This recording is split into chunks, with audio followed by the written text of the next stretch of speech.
Spring, is that you? Warmer temps mean new Allbirds styles. Meet the new Superlight collection, the lightest ever shoes from Allbirds, now in fresh colors. These must-have travel shoes have a lighter-than-air feel and barely-there fit that made them the most packable shoes ever. Plus, they're comfy right out of the box. That means more comfort and less baggage. Experience how Allbirds is redefining comfort. Visit allbirds.com and use code SUPER24 for a free pair of socks with a purchase of $48 or more. That's ALLBIRDS.com, code SUPER24. What if you could have a career where the opportunities are as vast as our nation, where it's not about mission statements, but a shared mission? At U.S. Customs and Border Protection, we go beyond to protect more than borders. From ship to shore, air to ground, cities to local communities, CBP agents and officers are keeping people safe. Join U.S. Customs and Border Protection and go beyond for something far greater than yourself. Learn more at cbp.gov/careers. Hi, everyone. This is Scott. If you're a fan of the ancient world, please support the Patreon page at patreon.com/the ancient world. Thanks again for listening.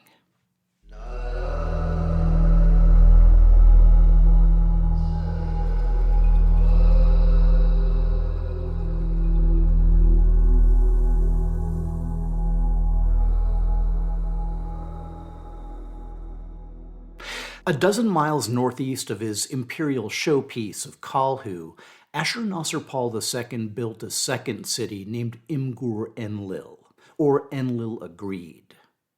Why it was founded isn't entirely clear, but two of the city's major monuments were a royal palace and, directly adjacent, a temple to Mamu, the Assyrian god of dreams. Not just any dreams, but of meaningful dreams regarded as capable of influencing the future. The goddess Mamu began her existence as daughter of the Akkadian sun god Utu and his wife Aya, the morning maker or goddess of the dawn. But she was also sometimes viewed as male, which was apparently the case at the temple of Imgur-Enlil. Among the temple's more striking features were a set of massive cedar gates 20 feet high. As historian John E. Curtis relates, the gates were partly covered and reinforced by embossed and chased strips of bronze, 8 on each side, nailed to the faces of the doors and around the doorposts. They also featured a sheathing of bronze running from the top to the bottom of the free edge of each door, each of which held an inscription. The gates of the Mamu temple were one of 3 such pairs of gates raised in the city. And, remarkably, bronze bands from all 3 gates have made their way down to us. The bands from the Mamu temple are currently housed in the Mosul Museum, while the remains of the others are on display in the British Museum and the Istanbul Archaeology Museum. Since Imgur-Enlil's more commonly known by its Syriac name of Balawat, what we're talking about are the famous Balawat Gates. Many bronze bands cover events from Shalmaneser's reign. Scenes from his earliest regnal years include his conquest of Nairi lands and the king receiving tribute from Ithobaal of Tyre. They also record the tribute of Sangara of Carchemish and give snapshots of Shalmaneser's conflict with King Ahuni of Bit Adini. On a band associated with the current year, 853 BC, Shalmaneser notes that I captured the city of Parga and Ada, a city of Urahilina in Hamath. Then I captured Qarqar, the city of Urahilina in Hamath. Luckily, we're not completely reliant on this single, very terse entry.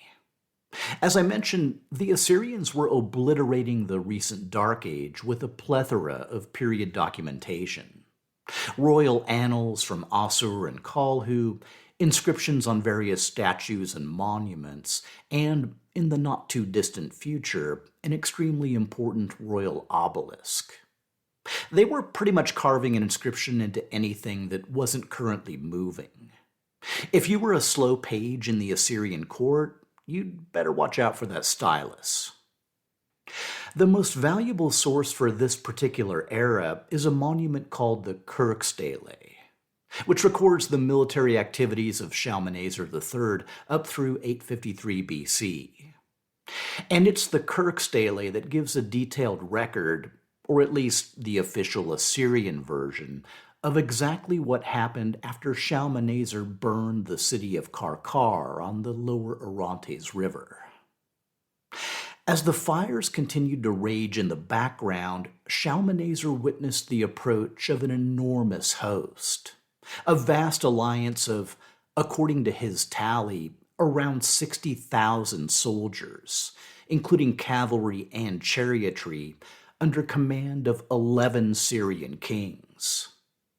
He records the forces as 1,200 chariots, 1,200 cavalry, and 20,000 soldiers belonging to Hadad-ezer of Damascus, 700 chariots, 700 cavalry, and 10,000 soldiers belonging to Urahilina of Hamath, 2,000 chariots, and 10,000 soldiers belonging to Ahab the Israelite, 500 soldiers belonging to the Gueans, 1,000 soldiers belonging to the Musreans, 10 chariots and 10,000 soldiers belonging to the Irkanateans, 200 soldiers belonging to Matinuba'il the Arwadite, 200 soldiers belonging to the Usanateans, 30 chariots and 1,000 soldiers belonging to Adunu-ba'il the Shianean, 1,000 camels belonging to Gindibu the Arabian, and 1,000 soldiers belonging to Baasha, son of Ruhubi, the Ammonite. So, some familiar names and places, others a bit more obscure. Just to unpack things a bit, the Gueans likely refer to the Cilician territory of Quay, while the Musreans, often misinterpreted as Egyptians, were likely from the land of Masura near Quay, and apparently allied with its king. The Irkanateans were from Tel Arka in Phoenicia, while the Usanateans hailed from the region of Mount Lebanon.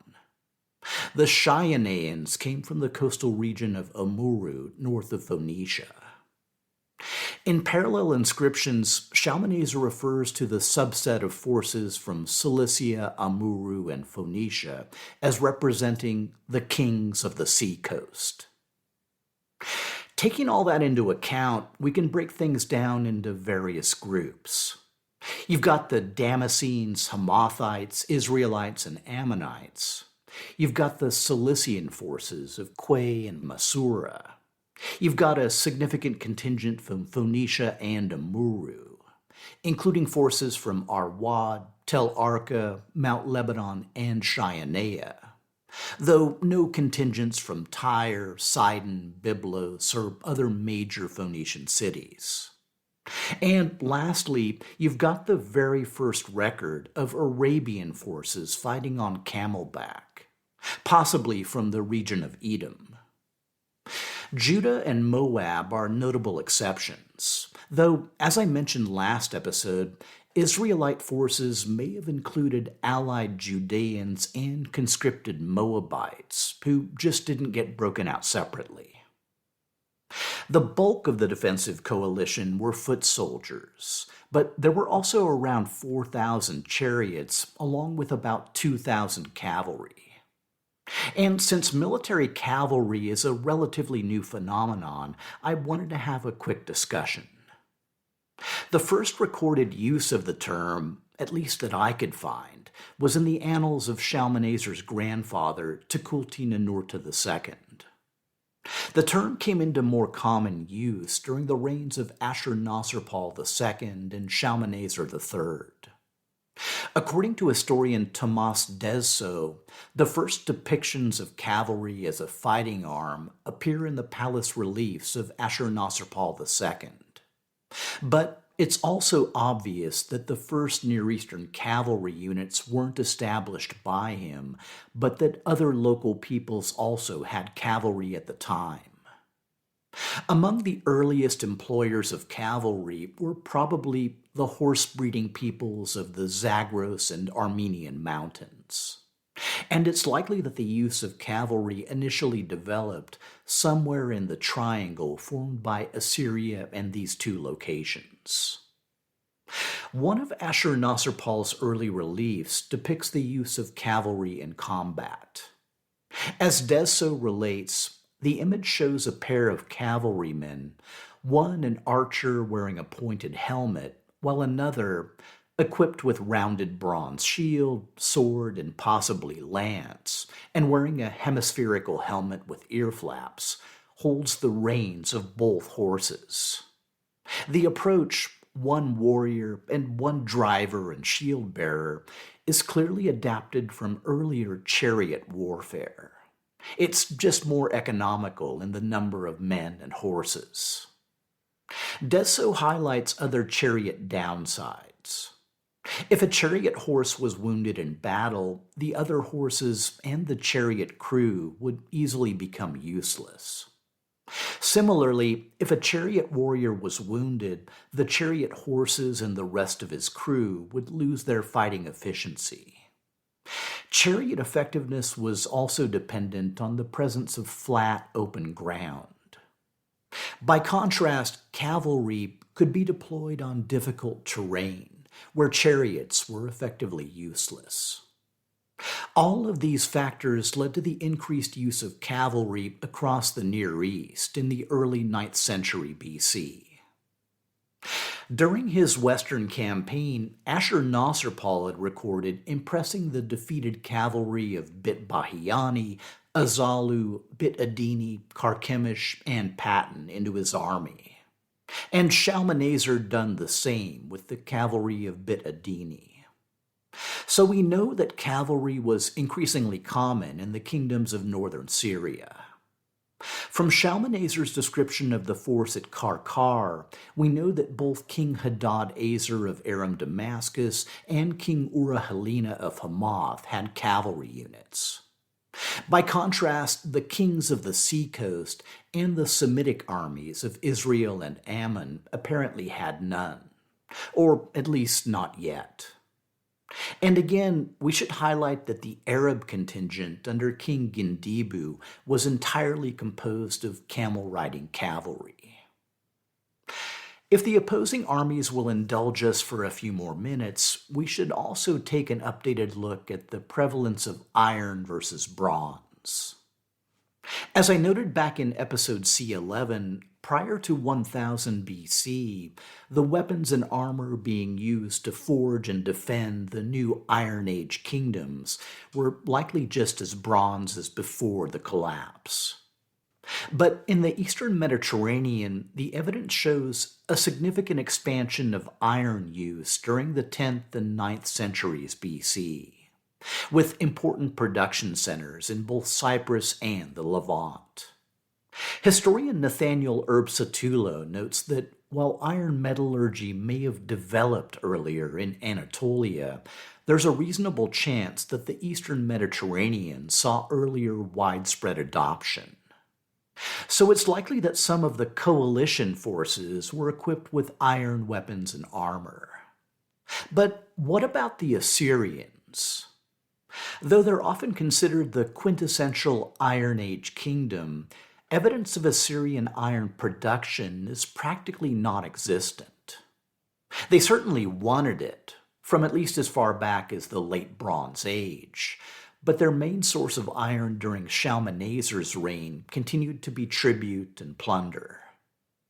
As Erbsatulo notes, 9th century BC Assyrian texts contain numerous references to increasing quantities of iron taken as booty. We also know that by the 8th century BC, iron had virtually supplanted bronze in numerous classes of Assyrian artifacts. At the time of our story, 853, it's reasonable to assume that Assyrian elites had access to iron, though quantities may have been insufficient to equip the entire Assyrian army. So, Scott, this is all great, but what about the Battle of Qarqar? You know, the famous battle you've been teasing for the past 2.5 episodes? Well, it is famous, and it was certainly massive and extremely hard fought, with around 60,000 heavily motivated troops on each side. And if Hollywood needs a researcher for a star-studded mega production, please feel free to hit me up. But, well, there's a reason I've been putting it off. Because unfortunately, in contrast to the battles of Megiddo and Kadesh, we have practically zero details. Instead, what we get is a dubious boast of an overwhelming victory by Shalmaneser III. He relates that, "I battled with them, I routed them from Qarqar to the city of Kilzau, killing 14,000 of their soldiers, raining destruction on them like Adad.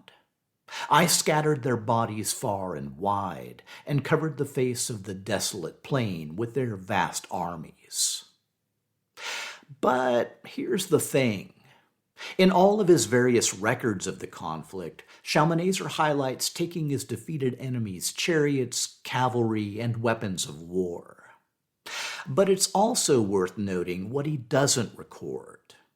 He doesn't record besieging or taking any more Syrian cities, capturing any kings, putting anyone under vassalage, or extorting any tribute.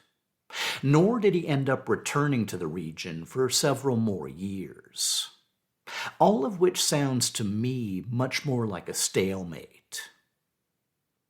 As it happens, another important regional event took place at about this time. A few episodes back, we discussed the inscribed stele of the Moabite king Mesha. In the first part of the text, Mesha relates how the previous Israelite king, Omri, had oppressed the Moabites, an oppression that had continued under his son, King Ahab, the same King Ahab that Shalmaneser records as fighting in the Battle of Qarqar. Mesha goes on to relate how, at the urging of his god Chemosh, he began forcefully retaking Moabite cities from Israelite occupation forces. He records his conquest of Madaba, Ataroth, Nebo, and Jahaz, often putting the city's entire population to death as a sacrifice to Chemosh and to Moab. In victory, Mesha notes that, "I took the vessels of Yahweh, and I hauled them before the face of Chemosh." Now, arguably, if a Moabite revolt had broken out in the run-up to the Battle of Qarqar, it's doubtful that Ahab would have felt comfortable just ignoring the threat and marching his army up north. But during his absence, or after his return from Qarqar with a weakened Israelite army, both of these seem like ideal occasions for Mesha to try to free Moab. It's also unlikely that it happened much later, because after Qarqar, King Ahab of Israel only had 1 more year left to rule. In fact, he's the first known member of the OG coalition to fall. What happened is this. Ahab joined forces with Jehoshaphat of Judah on a plan to recover the city of Ramoth-Gilead from King Hadad-ezer of Damascus. During the attack, Ahab decided to disguise himself as just one of the troops and took off his royal robes, which apparently did him zero good, because a random arrow struck him anyway between the scale armor and the breastplate. Ahab's chariot driver dragged him off to the sidelines, where he bled out later that day. The king was succeeded by his son Ahaziah, who fell from a roof and died the next year, upon which the throne passed to his younger brother Jehoram. And by the way, their mother, Queen Jezebel, formerly of Tyre, was still very much alive and doing quite well, thanks for asking. and she'd continue to do so for the duration of Jehoram's reign. After that, well, that's a story for later. So all this happened in the wake of Qarqar, and it's unknown when the intelligence came west that Shalmaneser wasn't coming right back. But it's likely everyone took the occasion to collectively let out their breath. And as reports came in over the next 2 years that the Assyrian king was fighting in Babylon, people actually may have resumed breathing normally. A few stray inter-kingdom conflicts aside, like Ahab's attack on Ramoth-Gilead, it's clear that the anti-Assyrian coalition was basically kept intact. And according to Shalmaneser's inscriptions, its prime constituent and driving force was Hadad-ezer of Aram-Damascus. It's important to note that apart from Hamath and some kings of the seacoast, it was still predominantly a southern coalition, which is what makes this next series of events all the more interesting. By 849 BC, the country lord Sangara of Carchemish had been paying Shalmaneser an exorbitant tribute for the better part of 8 years. And, insult to injury, the massive wealth transfer prevented the king from raising his own royal monuments. It was humiliating, it was untenable, and after 3 years of Shalmaneser not coming back west, Sangara went into revolt. He apparently found a ready ally in his western neighbor, King Hadram of Bit Agusi, and they both agreed to withhold Assyrian tribute.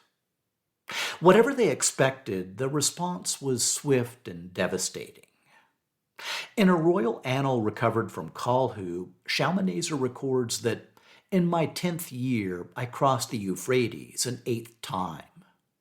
I destroyed, devastated, and set fire to the cities of Sangara of Carchemish. Then I left the cities of the Carchemishian and approached the cities of Hadram, capturing Arni, his royal city. I destroyed, devastated, and set fire to it, along with 100 nearby cities. I killed their inhabitants and carried off their spoil."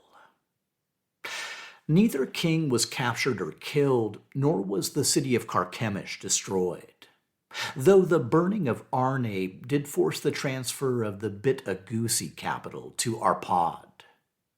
But it's the next bit that's really interesting, because Shalmaneser also records that at that time, Hadad-ezer of Syria and Urahilina of Hamath, together with 12 kings of the seacoast, trusted in each other's might and advanced against me, offering battle and combat.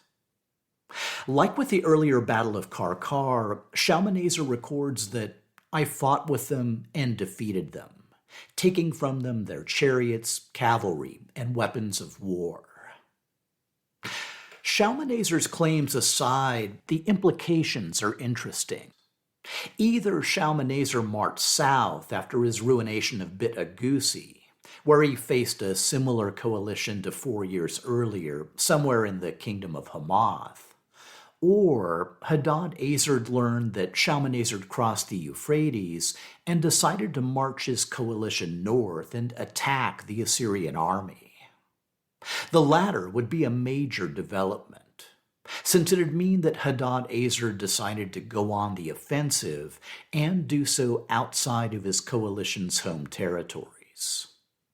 Whatever the case, the battle's outcome was another stalemate. But, congratulations, because Shalmaneser's attention was fully refocused on Syria. The following year, 848, the Assyrian king returned.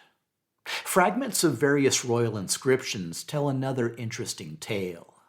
First, it sounds like the revolts of Sangara of Carchemish and Hadram of Bit Agusi were still going strong, and Shalmaneser records destroying dozens, if not hundreds, of each of their cities.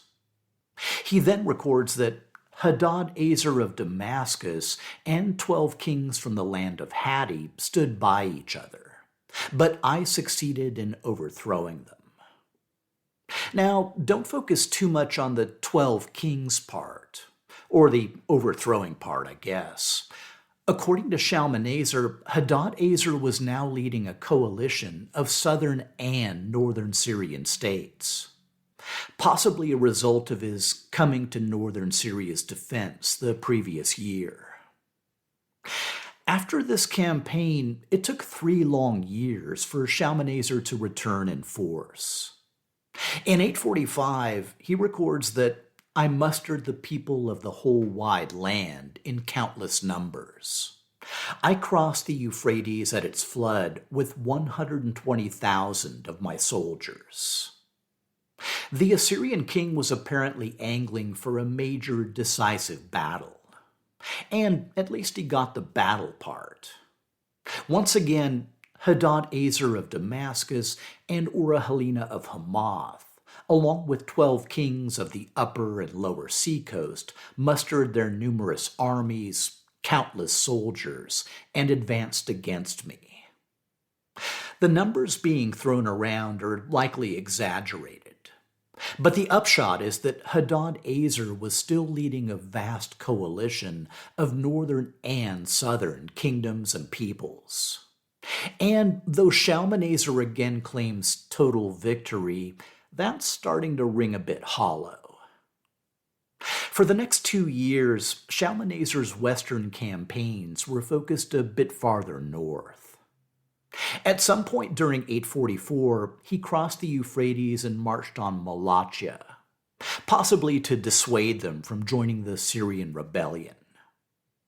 Shalmaneser records that I accepted the tribute from the Malachian king Lali, silver, gold, lead, and copper. I made my royal image and set it up by the Euphrates. The following year, 843, he records that I went up to Mount Taurus, the Silver Mountain. I attacked Hilaku and Tubal, striking their lands and turning them into mounds and ruins. I trapped the wicked enemy Kate in his capital city. He brought his daughter with her dowry to Qalhu and prostrated himself at my feet. Kate, as you may recall, was the king of Quay, who'd been fighting Shalmaneser on and off for the previous 15 years. The level of detail suggests that on this occasion, Shalmaneser compelled him into vassalage. Hilaku, which is also mentioned, is the coastal territory just west of Quay. So Shalmaneser's campaigns were clearly expanding in scope. Or maybe he was just tired of banging his head on the rock that was Aram-Damascus. The mention of Tubal is also interesting. Tubal was essentially the old Hittite lower land between the Halys River and coastal Kizawadna. As I previously noted, the region had been mostly isolated from the events of the Bronze Age collapse. It currently hosted a cluster of some 24 small Neo-Hittite kingdoms, most less than a square mile in size. We'll cover them in detail in future episodes. In both 844 and 843, Syria hadn't been Shalmaneser's only or even main focus. But in 842, the Assyrian king came back in force. Numerous sources record the events. In one, an inscription at the source of the Tigris, Shalmaneser claims to be conqueror from Lake Van to the Mediterranean, from the source of the Tigris to the source of the Euphrates, and from Lake Urmia to the Persian Gulf. Of course, that was just the preamble. The meat of the story involves his clash with the forces of Hadad-ezer of Aram-Damascus. Shalmaneser claims it's the 4th time they'd fought, though my tally says this makes 5. On this occasion, depending on which version you read, the Aramean king was backed by Urahilina of Hamath, along with 15 coastal cities, or 12 kings of the Hittite land, or simply 12 allied princes. The climatic battle apparently took place at a Damascene fortress at Mount Saniru, which Shalmaneser calls a mountain peak at the border of Lebanon. The king records that Hadad-ezer was eventually defeated and driven inside the walls of Damascus, after which the Assyrian king ravaged the surrounding countryside, then marched his army to the Mediterranean, where he accepted tribute from the men of Tyre, Sidon, and from Jehu of the house of Omri, which is a thread I will very much pick back up on in a future episode. The details provided appear to suggest that this engagement was different, that the decade-long stalemate had finally been broken to Shalmaneser's advantage. And one entry may explain the primary reason why. Shalmaneser notes that during the campaign, Hadad-ezer died, and Hazael, the son of a nobody, seized the Damascene throne, which raised the question for pretty much everyone of what the future might hold. Without the Aramean king's forceful leadership, was the defensive coalition doomed to collapse? And was Syria destined for wholesale Assyrian conquest? For the answers, my friends, you'll just need to hold on until the next season of the podcast. In the meantime, if you want to keep things going, you can subscribe to the Patreon page at patreon.com/The Ancient World. I've already got 3 new mini-episodes posted there covering the Babylonians, the Phoenicians, and the Assyrians, and another one coming out in 2 weeks on Shalmaneser's campaign into the Zagros Mountains, where he meets a very early iteration of a very legendary people. I'll continue to post monthly mini-episodes on Patreon between now and the start of the next season. Until then, take care, have a great holiday, and I'll see you all in 2023.